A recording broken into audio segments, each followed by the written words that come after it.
অনেকেই মাঝে মধ্যে কমপ্লেন করেন যে তাদের মোবাইল ফোন রাস্তাঘাটে চুরি হওয়ার পরে অথবা ছিনতাই হওয়ার পরে সেই ফোন ট্রেকিং করার পরেও বা ট্রেকিং দিয়ে অবস্থান নিশ্চিত করার পরেও পুলিশকে দিয়ে সেই ফোন উদ্ধার করা যায় না। তবে নতুন একটি বিলের অধীনে পুলিশ এখন ওয়ারেন্ট ছাড়াই যে কোনো প্রপার্টিতে যদি নিশ্চিত হয় যে চুরি হওয়া ফোন সেই প্রপার্টিতে আছে, মানে ট্রেকিংয়ের মাধ্যমে যদি নিশ্চিত হয় যে ফোনটি ওই প্রপার্টি ভিতরে রয়েছে, তাহলে পুলিশ সেখানে ওয়ারেন্ট ছাড়াই রেড দিতে পারবে, সেই ফোন উদ্ধারের জন্য যা যা করার প্রয়োজন সেটা করতে পারবে।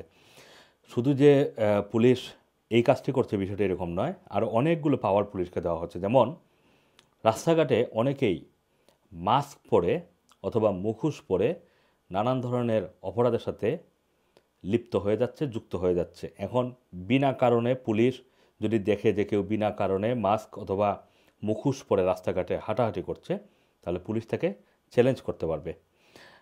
আরও অনেকগুলো বিল গতকাল মঙ্গলবারে সেই বিলগুলো উত্থাপন করা হয়েছে এবং সেগুলো পার্লামেন্টে আস্তে আস্তে সেগুলো পাশ করার জন্য কার্যক্রমগুলো চলছে। এর মধ্যে একটি হচ্ছে দোকানের কর্মচারীদের উপরে হামলাকে একটি নির্দিষ্ট অপরাধ হিসাবে এখন থেকে গণ্য হবে। অনেকেই দোকানের কর্মচারীদের উপরে গিয়ে হামলা করে থাকেন, নানা ধরনের বাজে ব্যবহার করে থাকেন। এটা কিন্তু এখন অপরাধ হিসাবে গণ্য করা হবে এবং পুলিশ খুব দ্রুততার সাথে ব্যবস্থা নেবে। শিশুদের জোরপূর্বক মাদক বিক্রিতে বাধ্য করার বিরুদ্ধে সুরক্ষা প্রদান করবে, এমন কিছু আইন তারা নিয়ে আসছে। পরিত্যক্ত অপরাধ বিষয়ক বিল থেকে কিছু পরিকল্পনা গ্রহণ করবে, যেখানে বলছিলাম যে মুখোশ নিষিদ্ধকরণ থাকবে এবং রাস্তায় যদি কেউ উচ্ছৃঙ্খল আচরণ করেন তাহলেও সেটাকে অপরাধ হিসেবে গণ্য করা হবে।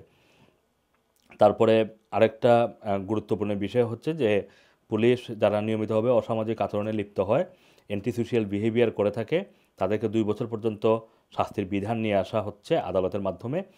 অসামাজিকভাবে ব্যবহৃত অফরোড মোটরসাইকেলে এবং অন্যান্য যানবাহন জব্দ করার জন্য নতুন পুলিশি ক্ষমতা দেওয়া হচ্ছে। মানে কেউ যদি মোটরসাইকেল এবং বাইসাইকেল ব্যবহার করে বা এই ধরনের মোটরযান ব্যবহার করে অ্যান্টিসোশিয়াল বিহেভিয়ার করে থাকে, তাহলে তাদেরকেও আইনের আওতায় নিয়ে আসার কথা বলা হচ্ছে।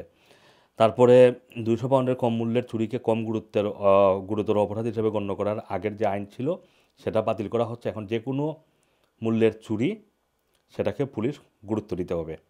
তারপর ড্রিঙ্কস স্পাইকিং, মানে পানীয়তে যে মাদকগুলো মেশানো হয়, এটাকেও একটি নির্দিষ্ট অপরাধ হিসাবে ঘোষণা করা হয়েছে এবং এখন এটা করলে অনেককেই শাস্তির আওতায় নিয়ে আসা হবে। তারপর ডিবিএলের যে ড্রাইভিং লাইসেন্স অথরিটি রেকর্ডে পুলিশের যে প্রবেশাধিকার, পুলিশ চাইলে এখন অ্যাক্সেস নিতে পারবে। সুতরাং অনেকগুলো গুরুত্বপূর্ণ বিষয় নিয়ে আসা হচ্ছে।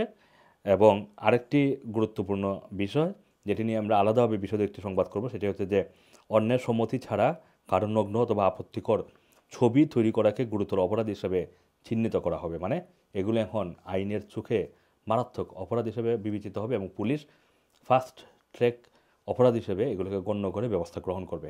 আসম মাসুম, রানার টিভি, লন্ডন।